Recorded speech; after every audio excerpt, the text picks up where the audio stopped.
Lore, an important thing of any media. Despite how it looks, Rimworld actually has a lot of lore to talk about. Now, some caveats. A lot of the lore here has changed, or the canon is a bit hazy, but we will do our best to let you know of any retcons. Should also mention that while Oscar and his team do a good job with Vanilla Expanded, the lore they include will not be mentioned. We also won't be going completely precise. This is a more broad stroke of the Rimworld universe.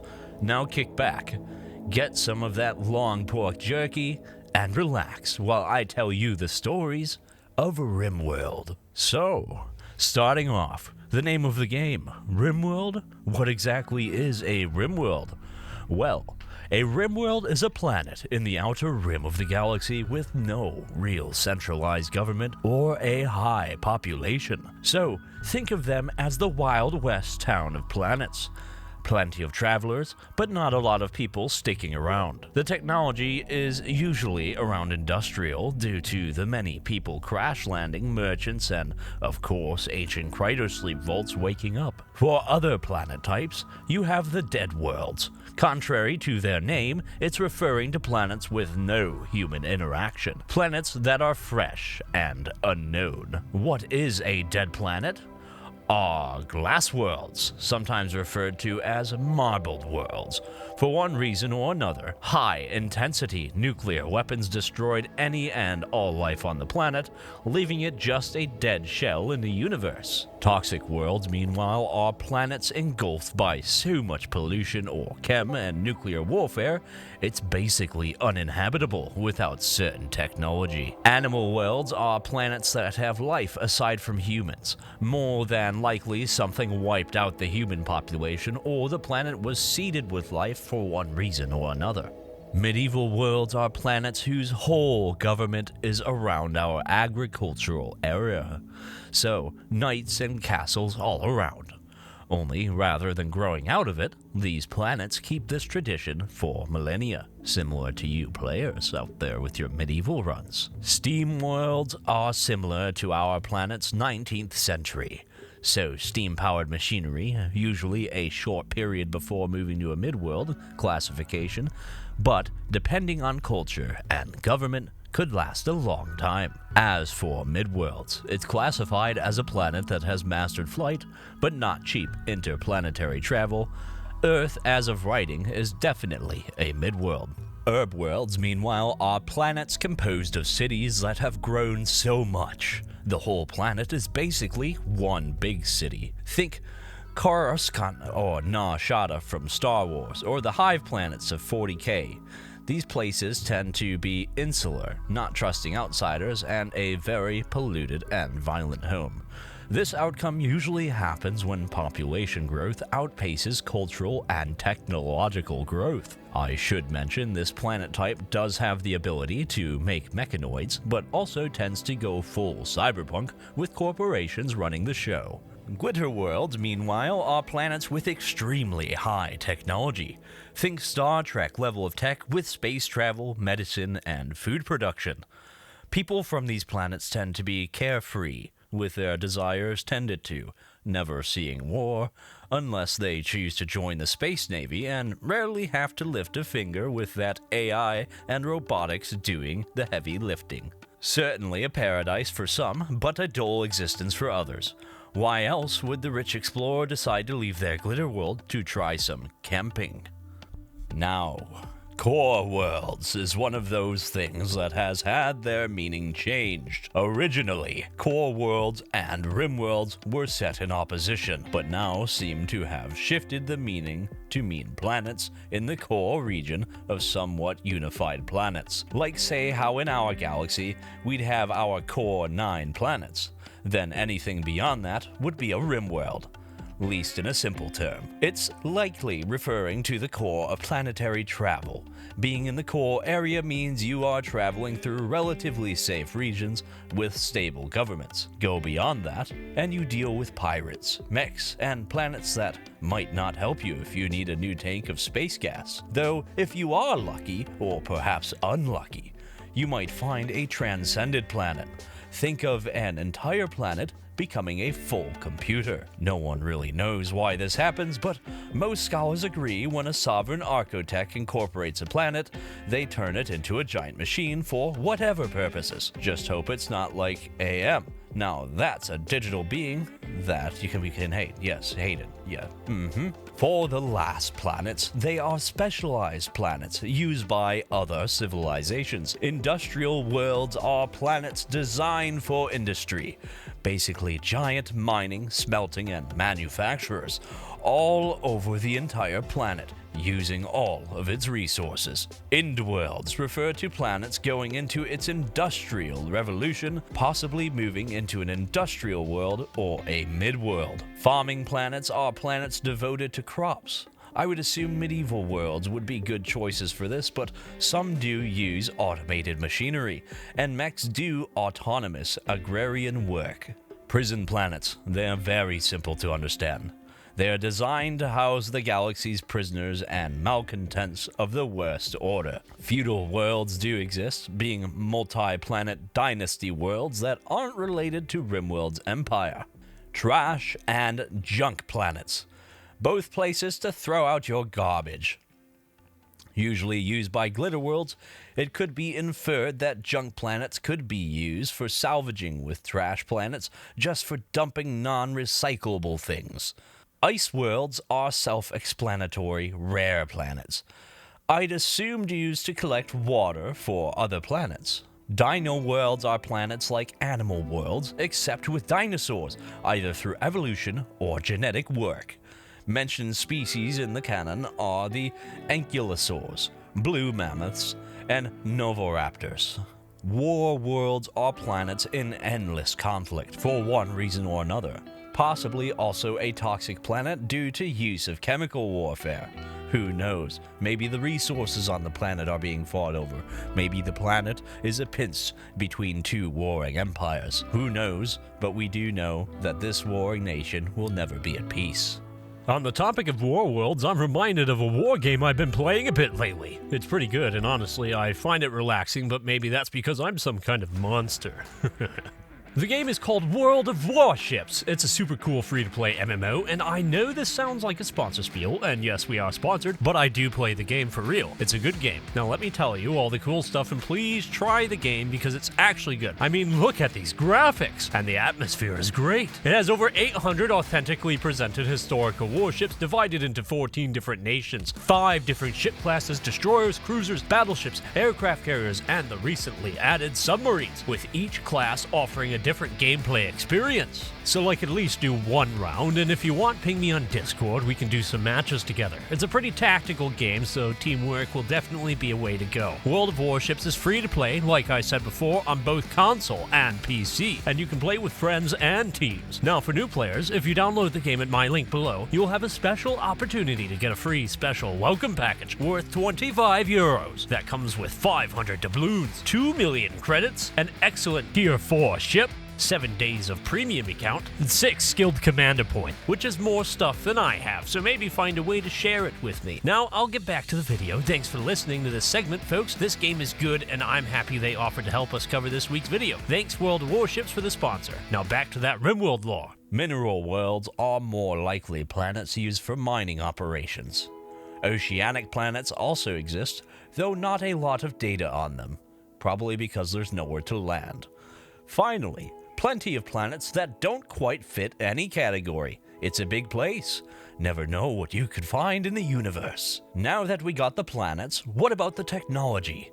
Given it's sci-fi, you have the usual hodgepodge of spaceships that provide interstellar travel, mostly thanks to the Johnson-Tonica drive, an engine drive that allows for longer periods of flight without going against the laws of conservation of mass and energy. Basic sci-fi stuff, no real faster-than-life travel, so similar to franchises like Alien. People utilize cryosleep pods in order to sleep through the decades and centuries of travel, though I'd be remiss if I didn't mention a slight issue with the canon that has been brought up. Beyond the Architect, whose technology is by canon godlike and not really known about by us or people in universe, there is the issue of the psycasting ability, Solar Pinhole, and the skip and far skip psycasts. Skipping and far skipping, also known as teleport, pawns to locations either on your map tile or beyond that, possibly across the world. It's possible that this act of instant teleportation can't be done on a scale of a ship or across the universe,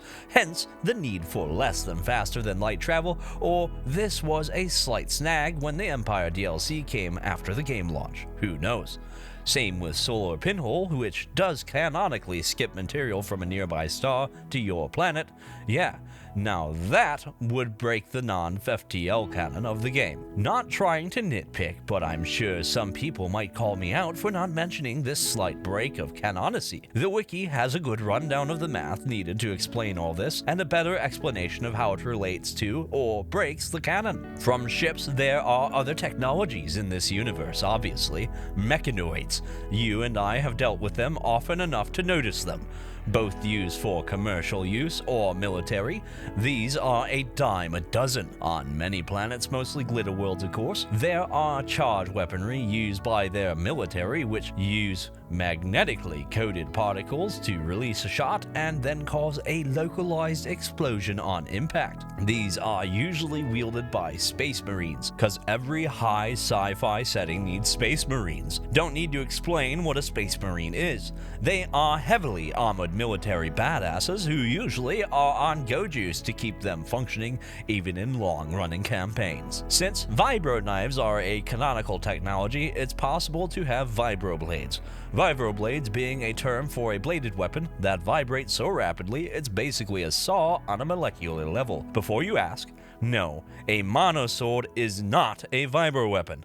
It's a blade with a monomolecular edged weapon completely different from a vibro weapon. Yes. For other technologies mentioned, you have a mention of a substance F, a type of drug, possibly related to Luciferium or something completely different. We don't know. The use of mind wiping and reprogramming of bodies, usually on herb worlds to body confiscate, prisoners very dystopian to say the least. Autocycles and netcasts are a mid-world technology, possibly analogs for our world's motorcycles and internet. While VidTube is this game's analog for YouTube, pretty much how YouTube is any kind of videos you want, unknown if it's linked universally or, just planet locked. Maybe you're getting this video from beyond the dimensional void. Who knows? Holographic and VR technology is commonplace as well in these glitter tech planets, usually used for what you think they be used for. That being entertainment and education, of course. Glitter worlds also bring neurosimulators, which allows someone to experience simulations of whatever you can think of. Unknown if it's related to VR though, but I assume there is some connection possibly with neurotrainers as well, given they both can give pawns experience, not unlike certain special training rooms that we've seen in Star Trek. Genetic work is also a commonplace thing in glitter worlds. You have the usual super soldier program to make the best space marine. That's pretty common. But there are other things beyond the vat-grown soldiers. There are the perfect mates who are designed to be, well, perfect mates. Now, this came before the concept of xenotypes, so it's not entirely known if perfect mates later shifted into the high mate xenotype or are a separate thing. We will, however, go over xenotypes later in the video. Genome projects and lab-grown children apparently have been mentioned in passing in canon, possibly linked to vat-grown soldiers or an offshoot of the technology. Though what is more canonical and in-depth are the clone farms.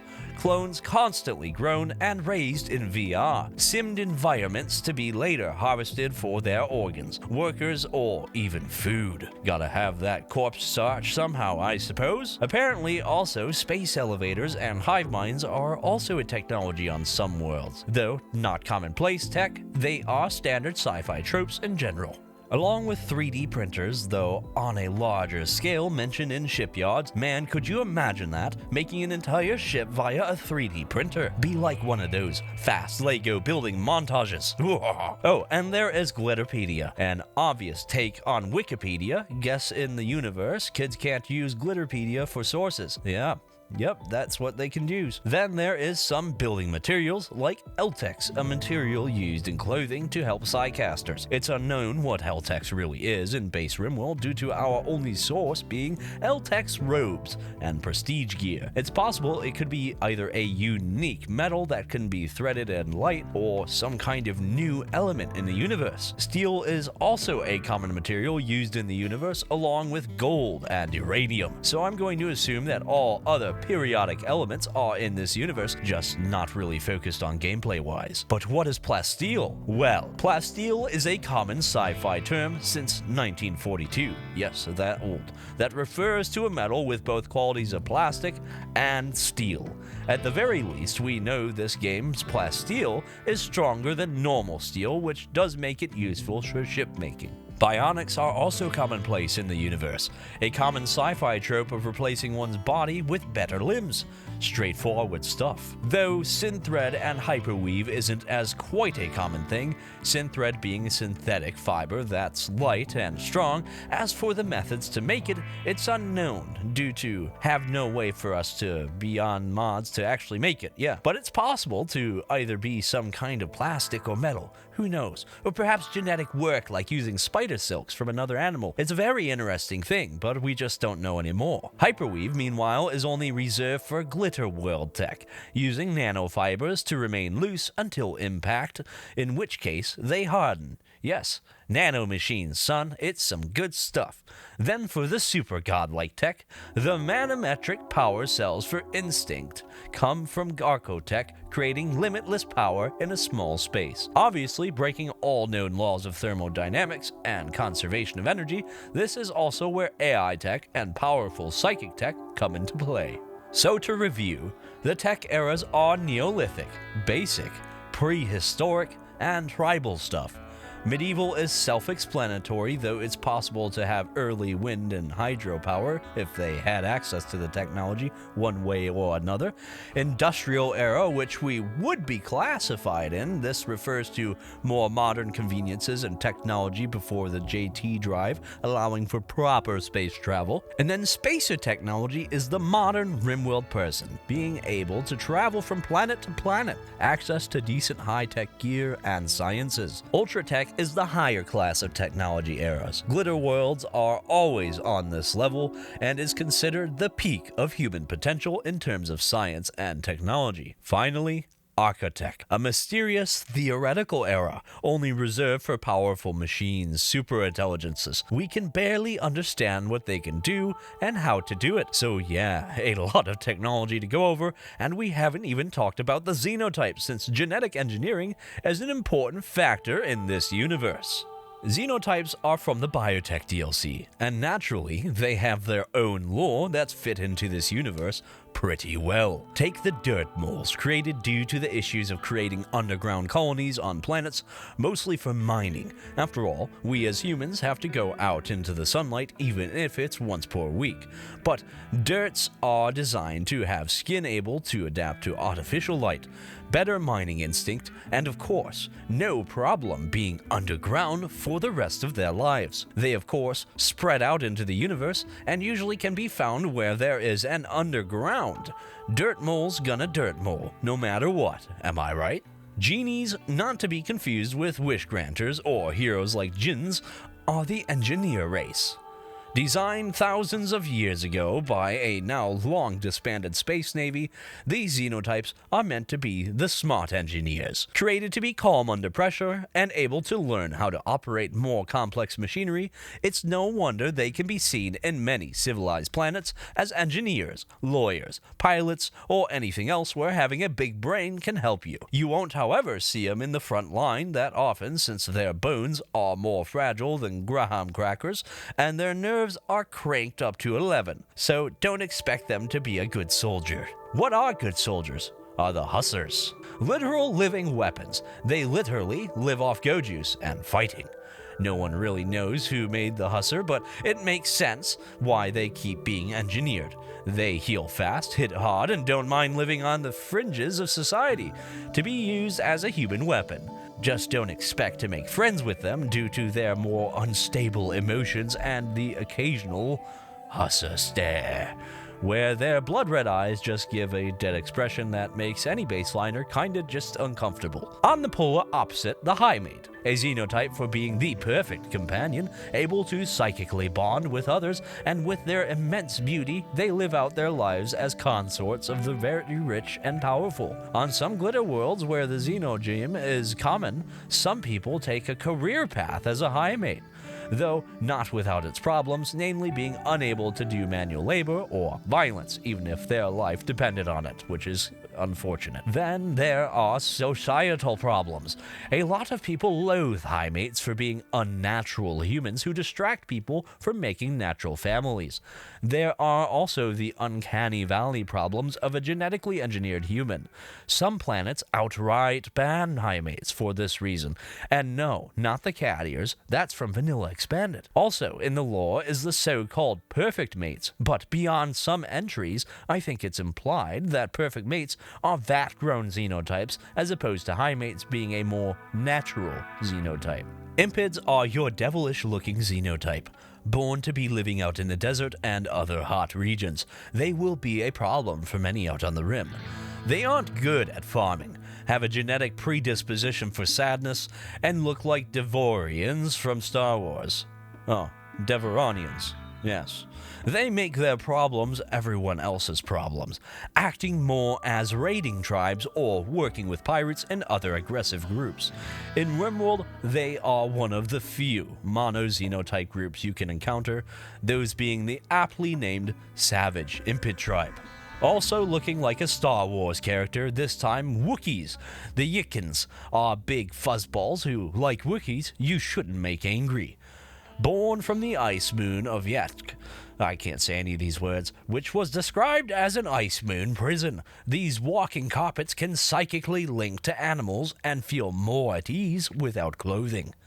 Now, granted they are slower than others with their more robust genetics, they can keep up a fight longer. Don't get into a fist fight with one of them, you will regret that. And aside from their connection to wild animals, they aren't really known to be proper psychcasters. But hey, when they run successful pirate gangs that have a bit of a tribal structure, maybe you don't have to worry. Like the Impids, they act as their own faction, a pirate gang since most Yatkins don't find bustling cities to be good homes. You usually find them on Rimworlds or other less developed planets either as citizens or pirates. Neanderthals are cavemen. There isn't much to really say about it. In universe, they died out like in our human history, but then some scientists brought them back. For reasons. Yeah, it's not very clear why they thought to bringing them back was done, but hey, how they are around in primitive tribes all over the Rim, unlike the Impid tribes, these big, dumb, tough guys can be reasoned with, and even allied, so maybe making friends with the club-wielding maniacs next time you are out on the Rim. Yeah, not a bad plan. It's no secret that out on the Rim, organ harvesting is the main export along with illicit substances. However, not every civilization likes the idea of harvesting from their fellow man. Their solution? Pig people. Yeah, pig skins were designed to be organ harvested, and it worked pretty well, making a pig-like human who is tough, able to digest raw food with no problems, and with their nearsightedness, won't see the sniper coming. Nowadays, pigskins tend to stick to each other in rough colonies. You either can be friendly or enemies with them. They know how useful their organs are, so they tend to compensate for their hoofs for hands, and nearsightedness with melee weapons and explosives. Wasters were created as area denial xenotypes, namely of toxic death worlds that a civilization would want to keep. However, that purpose has long since been forgotten, as most wasters became violent psychopaths running pirates. Oh yeah, one part their environment, one part genetic aggression, and I'm guessing the psychite they have to ingest to live isn't helping their mood a little bit at all. If you meet wasters, it might be due to a nearby waster pirate where they and many other violent xenotype pirates will be from. Yep, finally, Xanophages, the vampire xenotype that we all know and love. Legends speak of a space explorer by the name of Varandur, a man who desired to control an archotech intelligent, but rather than controlling the godlike entity, he was transformed by it, turning into a blood-drinking monster. From him came the entire xenotype, and they are constantly hunted due to their ability to implant their genes into others to spread and their constant need for hemogym with human blood. Yeah, real Vampire the Masquerade stuff going on. As they say, they secretly run all human society, either controlling empires or just running on boardroom with a blood cooler for the employees. That, or running nightclubs that get invaded by Marvel heroes. Either way, the Rimworld universe has quite the hodgepodge of different flavors of mankind. Gotta love it. Now for the factions. Every good sci-fi setting has factions. You got mechanoids, who are your standard killer robot faction, but why are they the way they are? Well, in universe, people speculate they are unified by one singular goal, but due to distances to each other and time, not exactly coordinated. Given robotics are only used by spacer-level worlds and above along with the help of AI, I feel like it's your standard Skynet or Shodan situation, full rogue AI waging war on humanity. It's also likely they were used in ancient wars, as the idea of wars from before our time is present throughout the game. What with ancient vaults of Krytos sleep caskets, so perhaps their allegiance programming broke, or they don't see us, the players, as allies. Finally, the insectoids were bred to be a living weapon against mechanoids, though, like a lot of things, it got out of hand, and now it's our problem. This is why mechanoids and insectoids always fight each other. Just an instinctual programming. So where are the insects from? A planet called Sorn. In the lore is mentioned being the originator of the species that would be captured, modified, and bred to create the living armies. What about the Empire? Released with the royalty DLC. Well, like all sci-fi settings, there usually is a huge galaxy, wide, spanning faction that kinda calls the shots. The Empire is not one of them.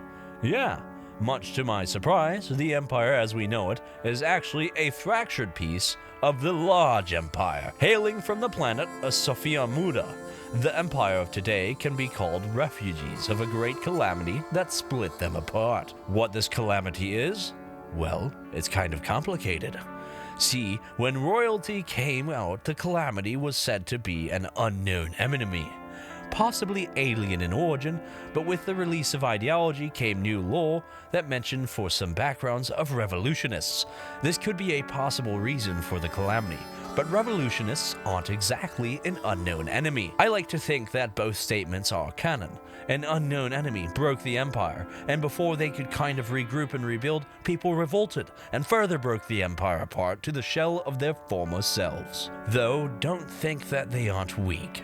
Even in a fractured state, the Empire is strong, following a caste system with a Stellarch leader holding sway over an entire star system. This Empire holds a lot of military and technological might. You might also notice, like many others, the Empire has quite a theming with their names. A lot of the naming scheme is based on ancient Italy and the areas around it, namely the Byzantine Empire, and how Rimworld's empire shares many traits of the Roman Empire, and how a great and powerful nation fractured due to outside and inside forces. To quote Tynan himself, "I'm getting Eastern Roman vibes. Look at how the Imperial characters are named." Yes, Tynan, I see it too. Finally, other things you can glean from the Imperial lore based on backstories. You have Imperial churches that have both inquisitors and chaplains to help keep order and stop heresy and control psychics. Very Warhammer-like. But when you have a galaxy-spanning empire, the comparisons are gonna be there. Same with how ancient grand starships are floating around as mobile power bases. Both noble and common folk are raised on these ships, and I presume can be multi-generational. Plenty of wars of secession have happened, with the imperial families putting contingencies down to deal with this. But hey, this is a pretty common with any royal dynasty. And noble titles are primarily hereditary, with a family practicing primogeniture, which means having the firstborn inherit titles, though those that do practice rather than firstborn male tend to go with firstborn child. Given how gameplay is done, it's possible that these traditions have loosened due to the Empire losing members over generations, and are always looking for potentially useful and valuable new members to add to their dynasties. Hence, the player's involvement in the Royalty DLC. Suppose if there is any more information about the Empire out there, I'm sure in future DLCs and updates we might get a bit more about this unknown threat. Though the universe is still pretty big, and there are still bits and pieces to mention that didn't go in the previous sections, like sidecasting. What exactly is sidecasting in the context of Rimworld? Well, sidecasting isn't like the Force, or Hammon, or even tapping into warp energies. No, it's actually a person tapping into the architect's superintelligences and kind of borrowing some power. Yeah, that's why people can sidecast. They tap into some super powerful AI god thing that more powerful the sidecaster, the more they tap into this power. Scientists honestly have no idea of the true nature, as 1, trying to study an architect super being is pretty risky, and 2, any study they try to do seems to actively conceal itself from them, like the being is hiding the links. And what about animatries? They can give people psychic powers. Given there isn't any lore, my theory is that they are leftovers of architect experiments. They share a green hue, grant psychic power, and let out psychic energy in the form of a painful mental scream when destroyed. Feels like a logical conclusion, at least until further notice. So, what about boomalopes? Yeah, the lore around boomalopes and boomrats have also shifted just a tad. Originally, they were bred to be biological weapons. After all, living bombs you can train to run into whatever you want gone. Yeah, can see the logic. This has been rendered non-canon, with their new backstory being they were bred for making renewable chem fuel. Even though in-game, boomrats don't give chem fuel like boomalopes, I think in universe they do. Just not enough to be considered viable farm animals, though the in-game descriptions do keep to the non-canon lore of being biological weapons. I'm willing to meet this halfway. Originally, they were weapons, but later repurposed after they realized maybe a living animal bomb isn't a good idea. Seriously, wouldn't be the first time. Look up the World War II bat bomb for how that worked. At least that's my theory for how both can still be canon. So what about Anomaly, the DLC that just came out? Well, it came out a while ago. It's been a while, actually, more than a little while. Well, to be honest, not much. I don't think it's because the DLC doesn't add lore. No, far from it. It isn't just because Anomaly is focusing on eldritch horrors and more unknown horror. What lore there is, like the Lovecraftian gods, is unknown. So what do we know, and what can we infer from what we already know? And come to a responsible conclusion, of course. Please, not that this isn't meant to be taken as canon. This is what we think could be reasonable thoughts with what we know. First, what we do know is the endgame involves researching enough to use the monolith to signal to a malicious architect entity and either shut down the signal or embrace it. What is this entity? My theory, the same one that created Xenophages. Remember the lore of them was an architect entity corrupted as a person? What are we facing throughout Anomaly? Basically corrupted organic entities. Yeah, beyond a few things here, you are mostly fighting organic targets, not mechanical. From why this entity is doing what it is, could be one of two things. Number 1 is insanity, a possible rappancy situation similar to AIs in Marathon and later in Halo series, where the AI will eventually achieve so much power it goes insane by its limitations and either breaks its limitations or goes completely rampant. It's plausible this architect entity, even with a godlike power, found some sort of limit in the universe, and now corrupts things unintentionally. Why do I think this? Well, a lot of the entities you fight could be mistakes, or some kind of misinterpretation for their utility. The Shamblers and Ghouls being a corrupted resurrection serum, the Cube a joy source that makes people covet it beyond all other things, flesh beasts that could be organics it tried to create but instead made an almost cancer-like entity. The list goes on. You could find some logic in what is being created. Perhaps that poor traveler came to the entity looking for eternal life, and did get what was asked. That being said, it's possible the entity is malicious, Take everything said here, and rather than be unintentional, it's all intentional, either to achieve more power, or just be a problem to everyone around them. Who knows? What end goals it could have, who knows? Honestly, I don't know. What is a worse situation?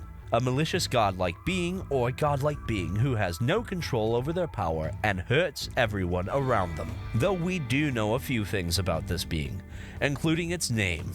That's right. This nameless entity has a name, Horax. A name that can only be found like one finds lore in From Softworks game. Check the description of items. If one looks into the tomes, the Grant Anomaly research, you will find in the description they begin to tell a story. This name is also revealed if you go into dev mode and check the factions.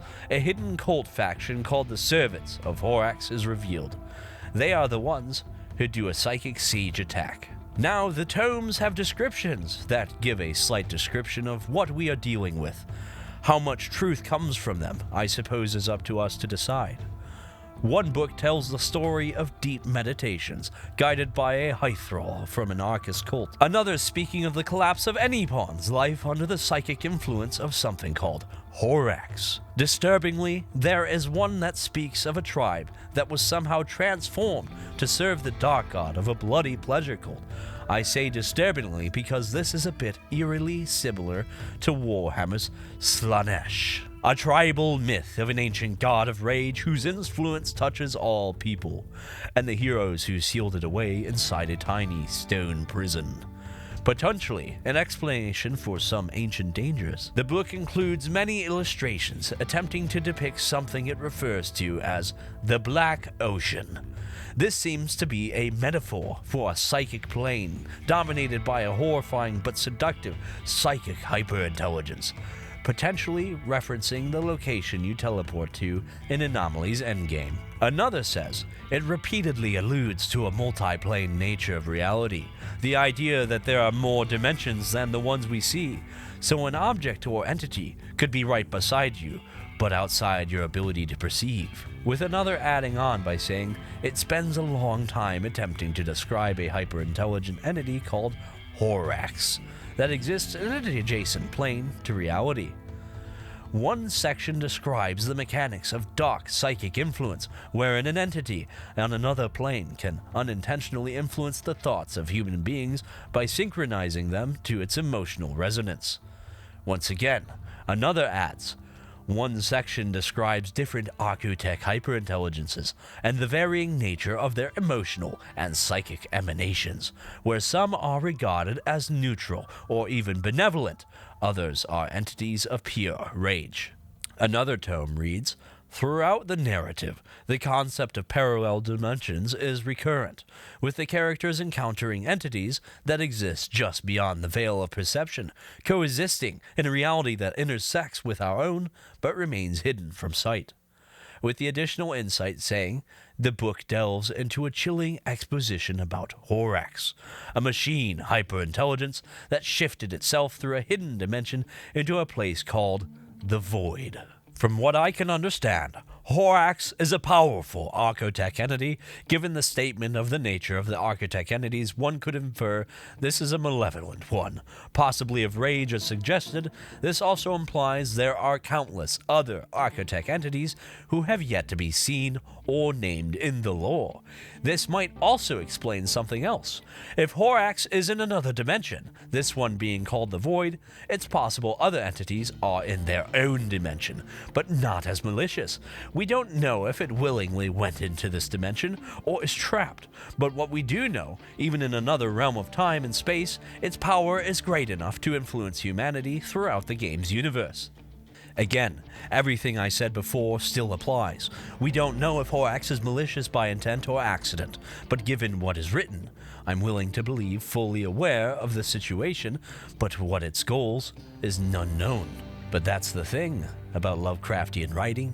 What makes the great old ones so scary isn't their look or their power, it's the fact from our perspective. They are unknown beings who see humanity the same as we see a bug on the sidewalk. So here's my question for you. What's a scarier thought for Horax? Do they harass your colonists without realizing it? Or have you alerted him to you by looking into the dark unknown that they reside in? Before we head out, I just wanted to remind you all about today's sponsor, World of Warships. Please download from the link in the description below. New players will receive a special welcome package. I promise it's a pretty decent, and we can play together. And of course, if it's your first time playing, you can get access to this awesome welcome package they're giving away: 500 doubloons, 2 million credits, tier 4 ship, a week of premium, and 6 skilled commander points. That's enough stuff to get you started quickly and have some fun. I'll see you guys in the game. And again, thanks World of Warships for today's sponsor. Means a lot to me. Much appreciated. I'd like to thank everybody that supports this channel, all the patrons, and everyone that helped us reach 100K subscribers. This video is your reward for helping us get this far, and I'm sure there'll be many cool things in the future. Be sure to check out the Patreon for more cool stuff and our Discord, and I'll see you guys in the next one.